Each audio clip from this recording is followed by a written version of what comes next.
العمل على تحقيقات استقصائية أو حتى أي مواد صحفية كتقارير وتحقيقات معمقة بدول الخليج هو مهمة كتير صعبة، تحدي كبير للصحفيين. هيدا نتيجة غياب الصحافة الحرة ومصادر المعلومات المفتوحة بالخليج، بالإضافة للأنظمة اللي بتحد بشكل كبير أي قدرة للوصول للمعلومات. ولكن مع هيدا وكله من المهم جدا استثمار الجهد والوقت بإعداد تحقيقات استقصائية بالخليج نظرا لغياب تام لهيدا النوع من الصحافة بمعظم دول الخليج.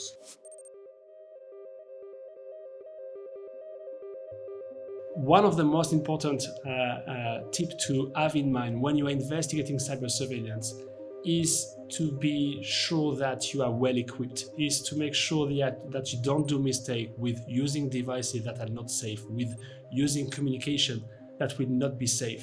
So for that, you need expertise. You need to go to technical experts who will tell you how to separate your personal and your professional communication system, which hand-to-hand encryption channels you might want to use for that specific investigation, how to use tail system, how to use all the open source technology that is around you and that can let you on a very good track for that difficult investigation. نظراً لأهمية الخليج بالحياة السياسية والاقتصادية لعدد كتير من الدول المجاورة منها لبنان مثلاً، فينا نلاقي من خلال المصادر المفتوحة بهيدي الدول ومن خلال الخبراء والمعنيين بهيدي الدول الكثير من المعلومات المتعلقة بسياسات الخليج والإجراءات اللي بتتبعها. فممكن فعلياً من خلال متابعتنا المصادر المفتوحة بلبنان بالأردن نكون عم نعرف أشياء كمان لها علاقة بدول الخليج أو تعاطي دول الخليج مع هيدي الدول.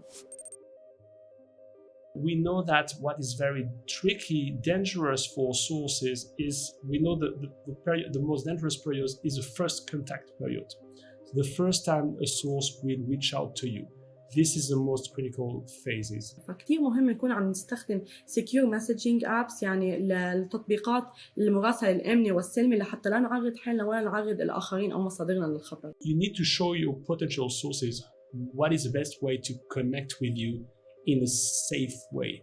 So if you have a secure drop system, for instance, secure drop is a whistleblower submission system that is so far one of the best and safest communication system for whistleblower or sources to send you some information. How to meet some sources in that cyber surveillance industry. This is very difficult. There is not many people who really want to talk to journalists about that.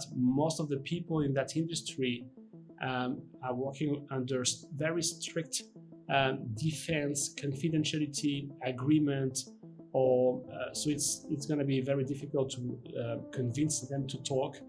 So one way to investigate is, of course, to follow the supply chain. There is not only the government that is very interesting, but all the companies around who are working on the cyber technology, all the business, of course.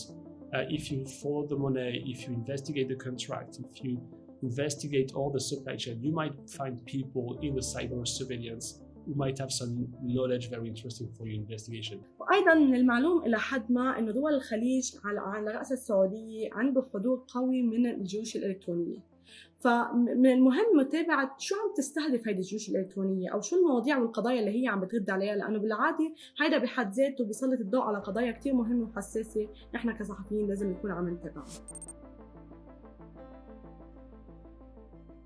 The most difficult thing is to find evidences. Most of the time, it's one person giving you a piece of information off the record about that person being surveilled, and you need additional sources to confirm that. But finding evidence is the most difficult thing. So the way to do it is to have solid, rock-solid partner. This is what we were doing with Amnesty International Security Lab. From the very beginning, we were together having the same access to the database, and then the people from that team were able to find evidences of Pegasus activity into some devices. So we were able to show the face of the victim of cyber surveillance for one of the very first time in the history into that cyber surveillance world, and we were able to show that hundreds of people were the target of many countries at the same time who were both using the same spyware. We have access to a lot of information about a massive surveillance campaign all over the world. That's exclusive materials. مشروع بيجاسوس هو عبارة عن سلسلة من التحقيقات الاستقصائية التعاونية العابرة للحدود اللي قدته منظمة Forbidden Stories والمختبر التقني لمنظمة العفو الدولية بتموز 2021. المشروع كان بيسعى تسريبات من مجموعة NSO الإسرائيلية، وهي شركة استخبارات رقمية بتبيع أجهزة أو أنظمة مراقبة متطورة جدا لحكومات حول العالم. Using that spyware to spy on many peoples who might represent a danger for power, like journalists, like lawyers, head of states, political opponents, civil activists. So many people we were able to reveal that they were spied on, and we were able to find some evidences as well.